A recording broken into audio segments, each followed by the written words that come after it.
성탄절이 가까이 왔습니다. 칼럼에도 썼습니다마는 12월 이맘때쯤이면 거리마다 캐롤이 크게 들려오고 화려한 조명으로 넘쳐나던 그런 시기가 있었습니다. 이제 흔히 하는 말대로 성탄의 분위기가 물씬 나던 그런 시절이었죠. 그 교회를 다니지 않는 사람들도 이날만큼은 큰 기쁨의 날로 여기고 함께 즐거워하고 또 서로 선물도 나누는 그런 모습 흔히 볼 수 있었습니다. 그런데 그때 그 모습 보면서 이런 생각이 드는 거예요.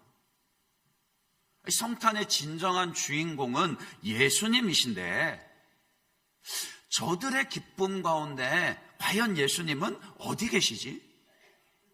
예수님 없이 자기들끼리 기뻐하고 좋아하고 심지어는 흥청망청되는 그 모습에 막 화가 났었습니다. 그런데 시절이 많이 바뀌었어요. 이제 더 이상 크리스마스가 되었다고 해서 새벽송을 돌지를 못합니다. 거리의 가게들은 밖에까지 들리도록 캐롤을 크게 틀지도 못합니다. 여전히 사람들이 많이 모이는 곳에는 그런 거리에는 화려한 조명과 영상들이 틀어지지만 그래도요, 예전에 그때만큼 성탄의 분위기는 잘 나지 않는 것 같습니다. 그래서 이제는 다른 생각이 또 들어요. 세월이 점점 더 삭막해져 가나? 왜 이렇게 성탄절 분위기가 훨씬 나지 않지? 아이들 방학마저 늦어지니까 더 그런 것 같습니다. 이제는 세상이 예수님 탄생하신 성탄절을 충분히 기뻐하지 않는 것 같아서 그래서 또 화가 납니다. 그 곰곰이 생각을 해보니까요, 이런 비판들은 모두 세상의 분위기를 향한 것들이에요. 한편으로는 주인공 없이 너무 자기들끼리만 기뻐하고 들뜨는 모습에 못마땅하고요. 또 다른 한편으로는 이제는 너무 조용히 지나가니까 그래서 또 못마땅합니다. 사실 우리가 성탄절 기뻐하는 거예요. 우리가 메리 크리스마스라고 인사하잖아요. 안 하셨어요? 다시 할까요? 메리 크리스마스 무슨 뜻입니까? 기쁨의 성탄절입니다. 기쁨의 성탄절 되세요. 그런 뜻이잖아요. 그런데 사실 우리가 정말 이 성탄절을 기뻐하는 것은요, 세상의 분위기와는 전혀 상관이 없습니다. 세상 사람들이야 연말의 그 분위기에 들떠서 맹목적으로 성탄절을 기뻐하는 날로 삼는다 할지라도요, 그러나 우리는 마치 그 들에서 한밤중에 양떼들을 치던 목자들이 예수 나심을 기뻐하고 노래하듯이 그렇게 우리는 성탄절을 기뻐합니다. 또 반대로 세상에 아무리 조용히 그냥 지나가는 분위기라 할지라도요, 그러나 우리는 향유와 유향과 모략을 예물로 드리듯 그리스도의 오심을 기뻐하고 노래합니다. 그러니 우리가 기뻐하는 이 성탄절의 기쁨은요, 세상의 분위기와는 상관이 없는 거라고요. 분위기가 아니라면요. 그렇다면 우리는 어디에서 성탄절의 기쁨을 찾아야 하는 것일까요? 이제 그 질문에 대한 답을 이 시간 함께 상고하며 묵상하기를 원합니다. 사실 오늘 본문의 말씀이 성탄절 절기 본문으로는 다소 좀 생뚱맞습니다. 그렇지 않나요? 여러분들 크리스마스 성탄절 절기 설교로 오늘 이 본문 가지고 설교하는 거 들어보신 적 있으세요? 저도 지금까지는 없습니다. 그래도요, 그래도 충분히 이 말씀 통해서 그리스도의 오심을 묵상하고 은혜를 누릴 수 있습니다. 왜냐면요, 하나님의 아들 예수 그리스도께서 동정녀의 몸을 통해서 몸을 빌어 우리와 똑같은 육체를 입고 이 땅에 오신 것은 바로 죄인된 우리를 향하신 하나님의 사랑으로 인한 것이기 때문입니다. 물론 오늘 말씀은 우리에게 사랑을 명령하고 있죠. 너의 마음을 다하고 목숨을 다하고 뜻을 다하여서 주 너의 하나님을 사랑해라. 그리고 내 이웃을 내 몸같이 사랑해라.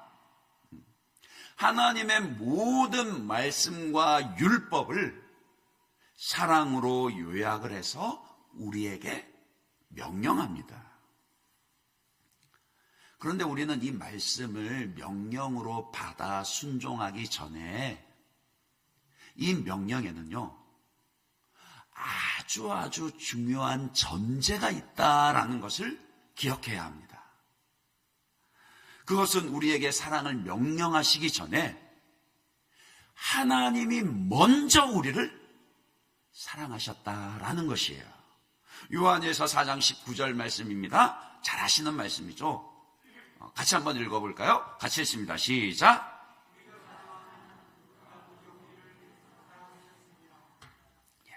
하나님은요, 일방적으로 우리에게 야, 너 사랑해. 왜 나 사랑하지 않아? 너 네 마음 다하고 목숨 다하고 뜻을 다해서 주 너의 하나님 나를 사랑해. 그렇게 일방적으로 명령하지 않습니다.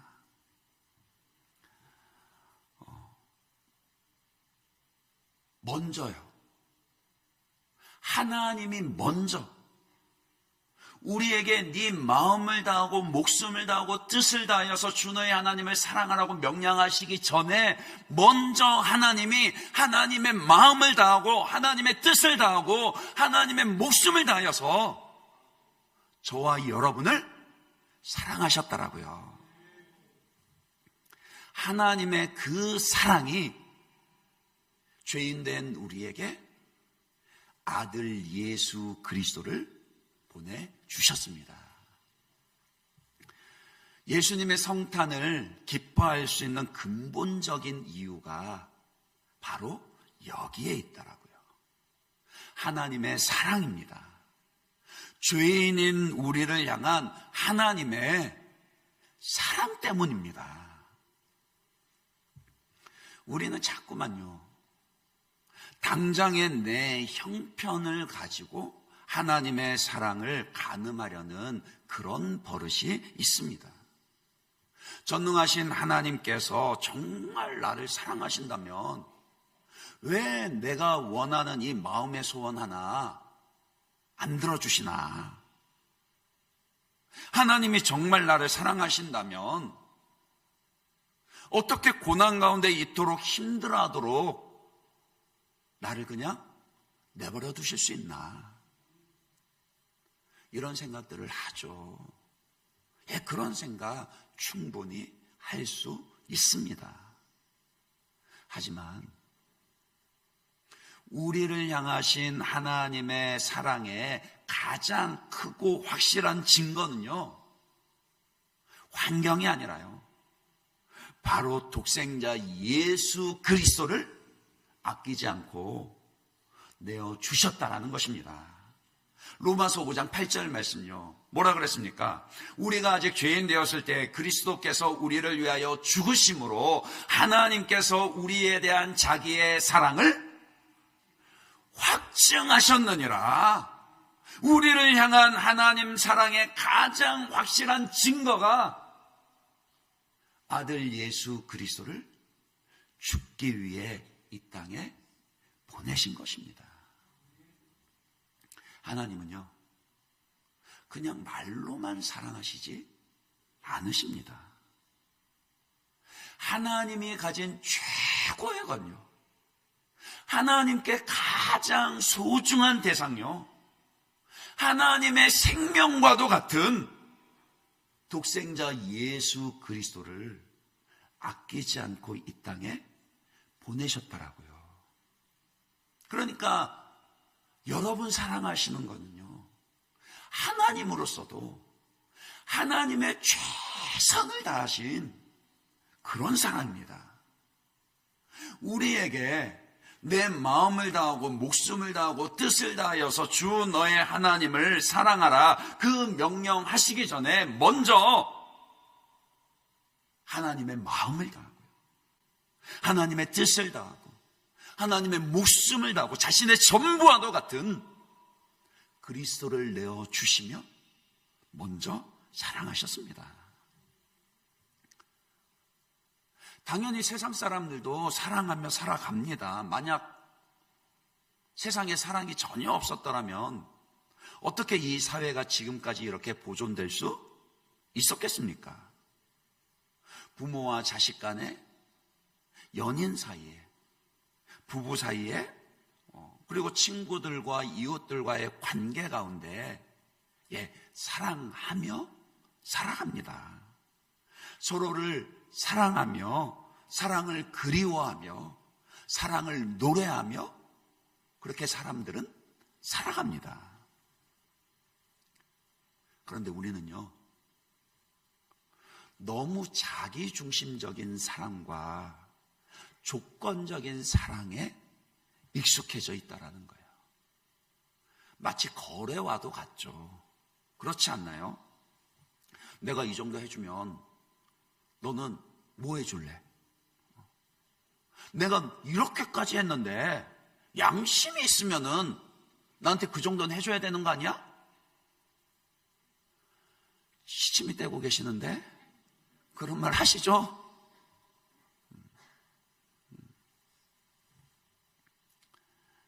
이렇게 말한다고 해서 뭐 사랑이 전혀 없다, 뭐 그렇게 말할 수는 없습니다. 사랑하겠죠. 그러나 그런 사랑은요, 그런 계약과도 같은 사랑은 하나님이 먼저 우리를 사랑하시고 보여주신 그 참 사랑에는 너무나도 부족합니다. 전혀 비할 바가 못 된다라고요. 문제는 뭐냐면요, 그런 사랑에는요, 참된 만족과 기쁨도 있을 수가 없습니다. 거래의 조건에 따라서 사랑이 얼마든지 왔다 갔다 하니까 그 사랑으로 말미암은 기쁨도요, 그냥 이리저리 휘둘리게 되는 거죠. 그런 사랑은 늘 불안합니다. 그래서 사람들은 더 좋은 조건을 따라서요, 더 큰 사랑, 더 안정적인 사랑을 찾아서 헤매고 다니더라는 거예요. 그러니요, 하나님만이 주실 수 있는 사랑을 사람에게 기대하시면 안 됩니다.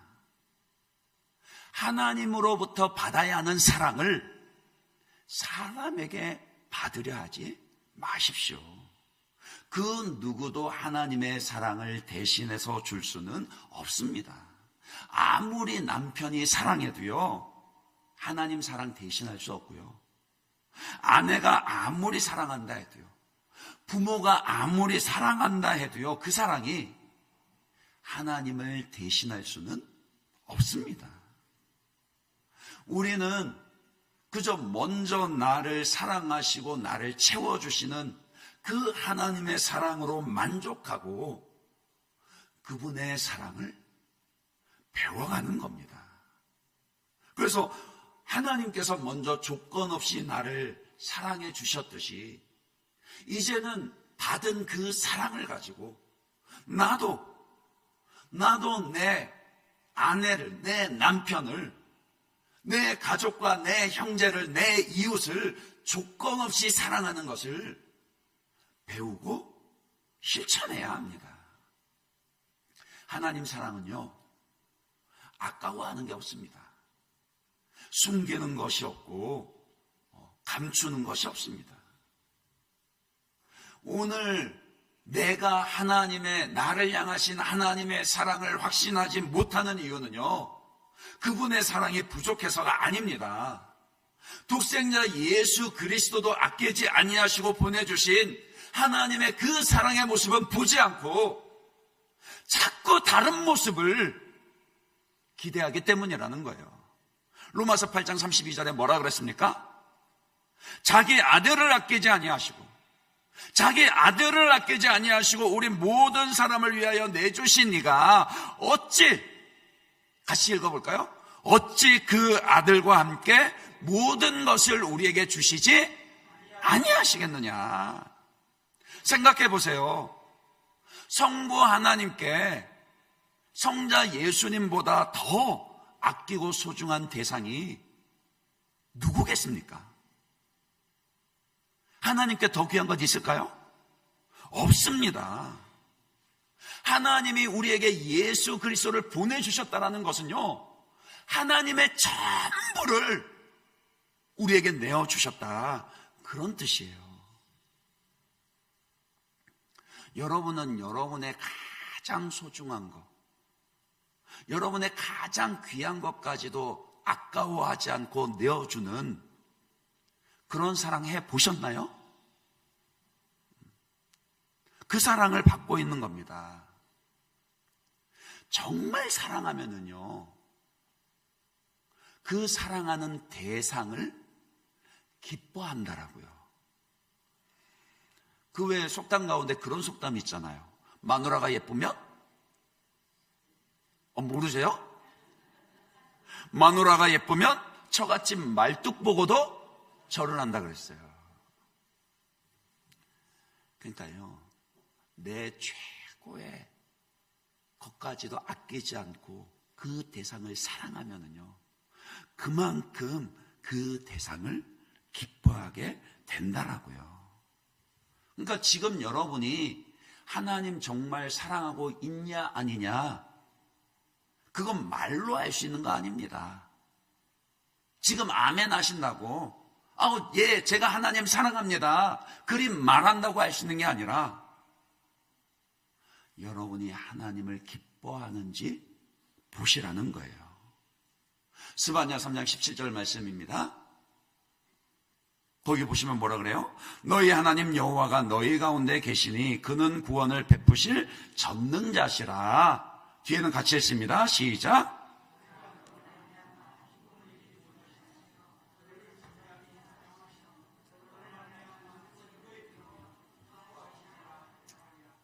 보세요. 하나님은 우리를 이렇게 사랑하시고 기뻐하십니다. 잠잠히 사랑하시니까 우리를 향하여서 기쁨을 주체하지 못하고 이기지 못하신다라고요. 사랑하면 기뻐합니다.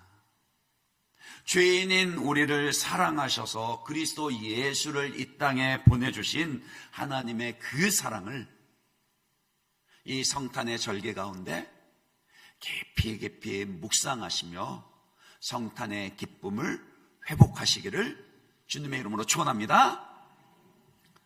그리고 우리가 성탄절을 맞아서 그리스도의 나심을 기뻐할 수 있는 두 번째 이유는요, 우리를 향하신 예수님의 사랑 때문입니다. 예수님께서 이 땅에 오신 것은요, 성부 하나님의 일방적인 뜻을 따라서 된 일이 아닙니다.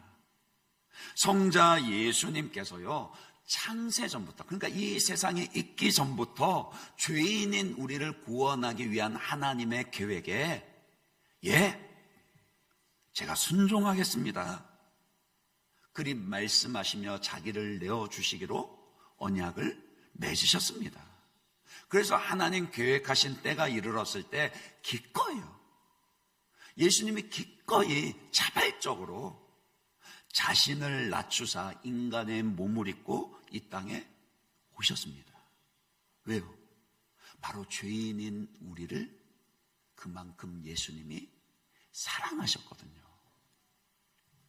빌립보서 2장 6절에서 8절은 그리스도의 오심을 이렇게 말씀합니다. 그는 근본 하나님의 본체시나 뭐라고요? 하나님과 동등됨을, 하나님과 동등됨을 취할 것으로 여기지 아니하시고 오히려 자기를 비워 종의 형체를 가지사 사람들과 같이 되셨고 사람의 모양으로 나타나사 자기를 낮추시고 죽기까지 복종하셨으니 곧 십자가에 죽으심이라. 예수님은 하나님이세요. 예수님은 성자 하나님으로 그 신성과 영광과 능력이 하나님과 동등하십니다. 그러나 예수님 스스로 하나님과 동등됨을 취할 것으로 여기지 않으셨다. 자기를 낮추시고 비우셨습니다. 스스로의 그 영광과 신성을 제한하시고요. 스스로 그 기꺼이 자기를 비우신 것입니다.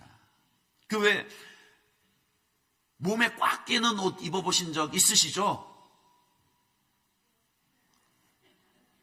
나이를 먹고는 살이 쪄서 그렇지만 한창 자랄 때는 어떻습니까? 키가 크느라고 또 몸에 꽉 끼는 그런 옷 입을 때가 있지 않습니까? 그렇게 몸에 꽉 끼는 옷 입으면은 어떻게 되죠? 숨을 제대로 못 쉬고 제대로 움직이지를 못하게 됩니다. 그래서 왜 영화 같은 데 보면은 미국에서 그 흉악범죄자들 잡을 때 막 이렇게 딱 그 움짝달싹 못하게 하는 그 죄수복 입히는 모습 보잖아요. 만약에 여러분이 그런 옷, 꽉 끼는 옷을 입은 상태라면은 얼마나 버티실 것 같으세요? 말하자면 예수님이, 하나님이신 예수님이 인간의 몸을 입고 그렇게 자기를 비우시고 낮추셔서 이 땅에 오신 것이 그와 같다는 겁니다. 다른 이유 없습니다. 우리를 향한 사랑 때문에요. 하나님의 뜻에 따라서 자기를 비우시고 스스로를 제한하시며 낮추시는 모습으로 오셨습니다. 그것도요, 우리 중에서 가장 낮은 모습, 가장 연약한 모습, 가장 볼품없는 모습으로 오셨단 말이에요.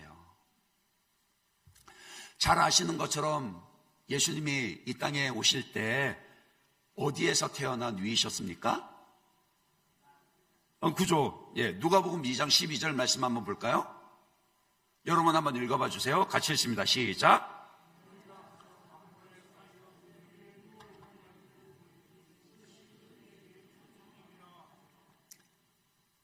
예수님은 이렇게 태어나셨더라고요. 오늘날 우리 아기 태어날 때 어떻습니까? 보통 아기가 태어나기 전에 준비하는 것들 한번 생각해 보세요. 배내 쪼그리부터 시작해서 속삭에, 기저귀, 젖병, 턱받이, 수유 패드, 하여간 그죠? 갓난아기를 위해서 여러 가지 물품들 준비하는 것에서부터 어떤 집들은 그냥 따로 아기 위한 방을 꾸밉니다. 우리 교회도 참 오래 감사한 제목 있죠? 이제 이번 주에 성탄 감사 예배 때 유아 세례 베풀 건데 2025년 올해 하나님 우리 예일교회 가정에 5명의 아기들을 주셨습니다. 놀랍지 않으세요? 그래서 우리도 교회적으로도요, 교회 학교 공간들, 특히 이제 모자실에 지금 아이 안고 부모님들이 있는데 우리 모자실 공간까지도 리모델링을 하려고 그렇게 준비를 하고 있는 겁니다. 근데 예수님 태어나실 땐 그런 게 전혀 없으셨더라고요. 얼마나 속상해요. 뿐입니까? 너무나도 힘이 없고 연약한 모습으로 오셔가지고 그 헤롯 왕의 살해 위협에 그냥 그대로 무방비로 노출이 되셨습니다. 마태복음 2장 13절에 보시면은 그들이 떠난 후에 주의 사자가 요셉에게 현몽하여 이르되 헤롯이 아기를 찾아 죽이려 하니 일어나 아기와 그의 어머니를 데리고 애굽으로 피하여 내가 내게 이르기까지 거기 있으라 하시니, 멀리 동방에서부터 찾아와서 탄생하신 아기 예수께 예물을 드리고 엎드려 경배한 박사들이 돌아갈 때는 다른 길로 돌아갔다라는 걸 헤롯 왕이 알게 됐어요. 노발대발을 해서는 그냥 아예 베들레헴에서 2살 밑으로 아기들은 다 죽여버리라는 그런 잔혹한 명령을 내립니다. 그래서 요셉과 마리아는 급하게 아기를 데리고 멀리 애굽으로 피신을 가야 했던 것이죠. 아니 왜요? 왜 하나님의 신성과 능력을 가지신 예수님이, 만왕의 왕이신 예수님이 그토록 무기력하게 쫓겨다녔어야만 했습니까? 사랑 때문이라고요.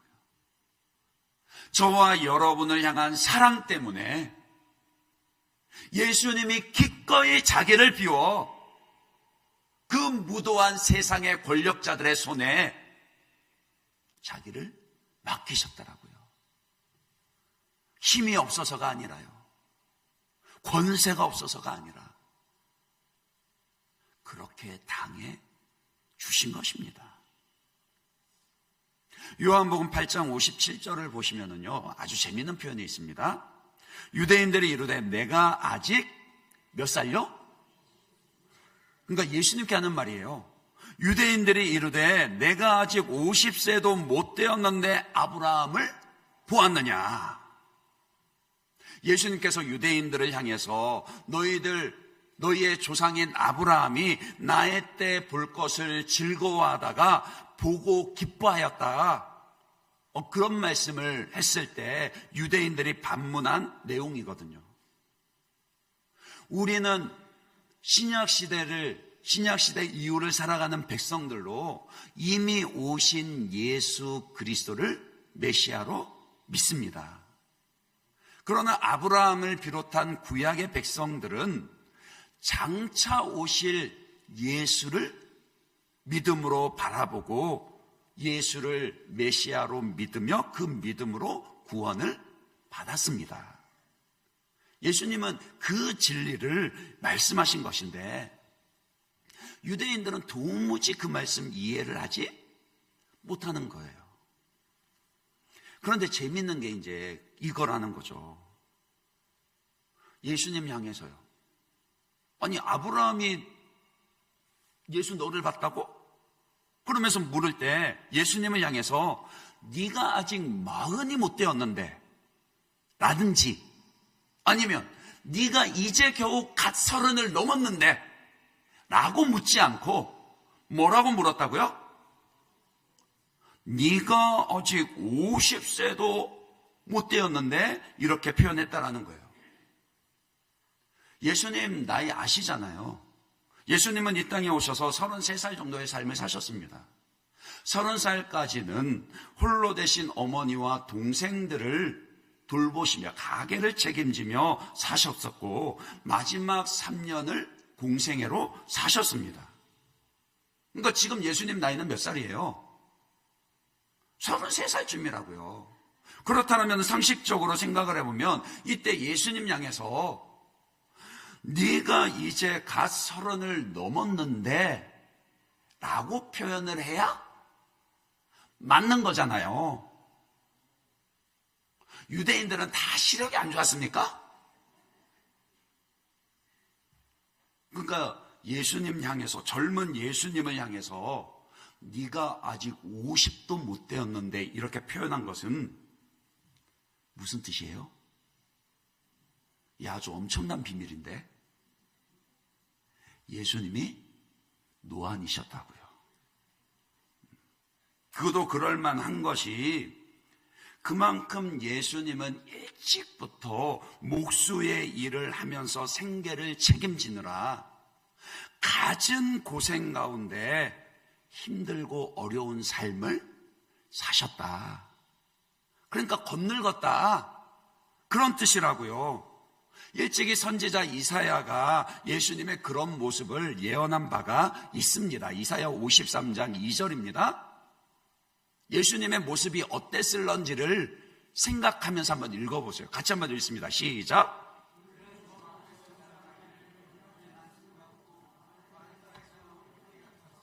고운 모양도 없고 풍채도 없은즉 우리가 보기에 흠모할 만한 아름다운 것이 없도다.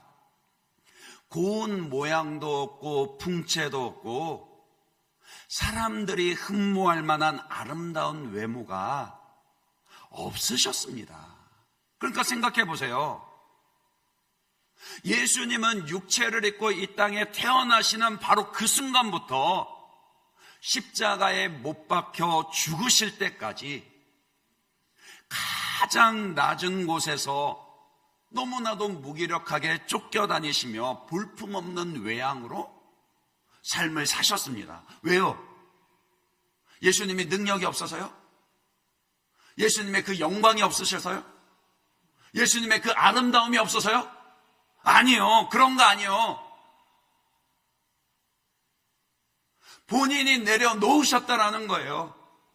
다른 이유가 없습니다. 사랑 때문입니다. 죄인인 우리를 너무나도 사랑하셔서 기꺼이 자기를 비우시고 낮아지셨더라고요. 우리식으로 표현을 하면은 그 자존심까지 다 내려놓으셨더라고요. 그렇잖아요. 힘이 없어서 져야만 하는 것은 그냥 지는 겁니다. 지는 삶을 사는 것이 고통스럽기는 하지만은 힘이 없어서 지는 거니까 별 수 없는 거잖아요. 어려운 것은요, 힘이 있는데 지는 것입니다. 내가 할 수 있는데 져주는 거예요. 내가 더 잘났는데 내 자존심 내려놓는 거라고요. 가정에서, 세상에서 내가 충분히 이길 힘이, 그럴 만한 지식이, 그럴 만한 오름이 있음에도 불구하고 져야 하는 것은 그것이 사랑을 실천하는 길이기 때문입니다. 예수님은 저와 여러분을 그렇게 사랑하셨고 지금도 그렇게 사랑하십니다. 우리에게 너는 네 마음을 다하고 목숨을 다하고 뜻을 다하여서 주 너의 하나님을 사랑하라고 명령하시기 전에 예수님 자신이 먼저요. 예수님의 마음과 예수님의 뜻과 예수님의 그 자존심과 예수님의 그 능력과 영광과 목숨까지 다 내려놓으시면서 먼저 우리를 사랑하셨습니다. 그래서 우리를 위해 이 땅에 오셨습니다. 예수 그리스도를 주와 구주로 믿는 여러분은 이미 그 사랑 안에 있습니다. 아멘이십니까? 우리를 향한 예수님의 그 사랑 안에 바로 흔들리지 않는 기쁨이 있더라고요.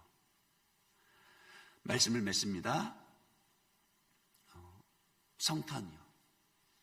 하나님의 아들 예수 그리스도께서 육체를 입고 이 땅에 오신 것은 사랑 때문입니다.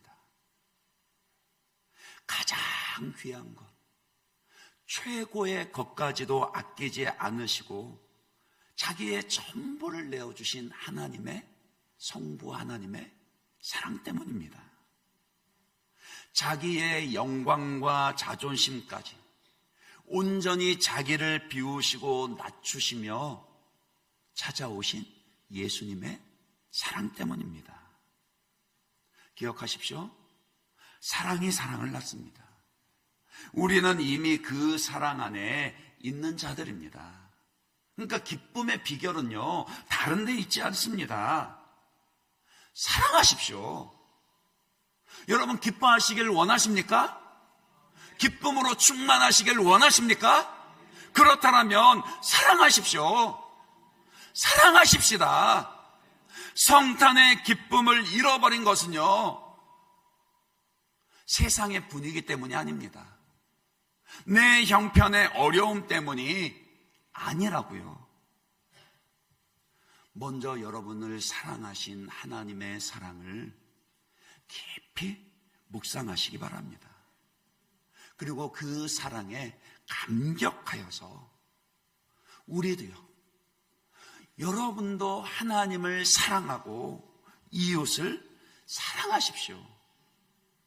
충분히 하나님을 사랑하고 계십니까? 정말 하나님을 사랑하고 계십니까? 여러분의 가장 귀한 것도 아끼지 않고 내어드릴 만큼 하나님 아버지를 사랑하고 계십니까? 힘이 있음에도 여러분 자신을 비워내며 자존심마저 꺾을 수 있을 만큼 주님을 사랑하십니까? 사랑하십시다. 그 사랑을 가지고 내 가족, 내 형제, 내 이웃을 사랑하십시다.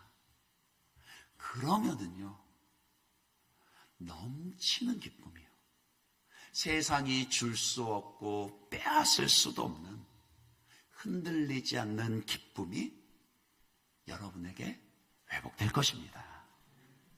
마지막으로 오늘 본문 말씀을 다시 함께 읽고 설교를 마치겠습니다. 주님 사랑하기 원합니다. 그런 마음의 고백으로 함께 마태복음 22장 37절 40절 말씀 고백하며 읽겠습니다. 예수께서 이르시되 내 마음을 다하고 목숨을 다하고 뜻을 다하여 주 너의 하나님을 사랑하라 하셨으니 이것이 크고 첫째 되는 계명이요 둘째도 그와 같으니 내 이웃을 내 자신같이 사랑하라 하셨으니 이 두 계명이 온 율법과 선지자의 강령이니라. 아멘. 우리 이 말씀으로 찬양의 고백 올려드리도록 하겠습니다.